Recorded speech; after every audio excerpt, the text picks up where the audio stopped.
നമസ്കാരം, ഞാൻ റൂസോ. നിങ്ങൾക്കറിയാം, അമ്മായിയമ്മയും മരുമോളും തമ്മിലുള്ള എനർജി കറക്റ്റായിട്ട് ഒരേപോലെ പോയില്ലെങ്കിൽ അവിടെ എന്തായാലും പൊട്ടിത്തെറികൾ ഉണ്ടാകും. അപ്പോൾ മരുമോൾക്ക് ജോലിയൊക്കെ ഉണ്ടെങ്കിൽ എന്തായാലും മരുമോളും എനർജി മാച്ച് ആയില്ലെങ്കിൽ മരുമോളും അവിടെ തകർക്കാൻ ശ്രമിക്കും. അപ്പോൾ ആ കൊളീഷനിൽ നിന്ന് രക്ഷപ്പെടാൻ വേണ്ടി എത്രയും പെട്ടെന്ന് അവർ വീട് ഉപേക്ഷിച്ച് പോകാനും ചാൻസ് ഉണ്ട്. അപ്പോൾ ഇപ്പോഴത്തെ തലമുറ ഒരു തരത്തിലും അഡ്ജസ്റ്റ് ചെയ്യാൻ തയ്യാറല്ലാത്തതിനാലും എല്ലാവരും ആദ്യം തന്നെ ആ എനർജി ഒരുപോലെ ആക്കാൻ ശ്രമിക്കുക. പറ്റിയില്ലെങ്കിൽ ഓട്ടം വെക്കുക, അത്രേ ഉള്ളൂ.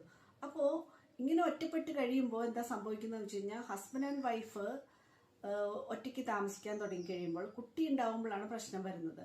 കുട്ടി ഉണ്ടായി കഴിയുമ്പോഴത്തേക്കും അവരെ നോക്കാൻ ഒരാളെ നിർത്തേണ്ടി വരുമ്പോൾ, അത് താങ്ങാൻ പറ്റാതെ വരുമ്പോൾ ഒരാൾ അങ്ങോട്ട് ജോലി ഉപേക്ഷിക്കുകയാണ് ചെയ്യുന്നത്.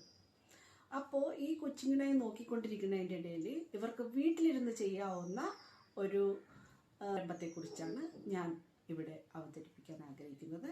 അപ്പോൾ അതിനായിട്ട് നിങ്ങൾക്ക് നല്ല പ്രൊഡക്റ്റ് മാത്രം എന്ന് വെച്ച് കഴിഞ്ഞാൽ, കുട്ടികൾക്ക് ആവശ്യമുള്ള സോപ്പ് പൗഡറും അതുപോലെ തന്നെ വീട്ടിൽ ഉപയോഗിക്കുന്ന കറി പൗഡറുകളും എല്ലാം മായമില്ലാത്ത രീതിയിൽ ഉപയോഗിച്ചുകൊണ്ട് നിങ്ങൾക്ക് നല്ലൊരു ബിസിനസ് തുടങ്ങാനായിട്ടുള്ളൊരു അവസരമാണിത്.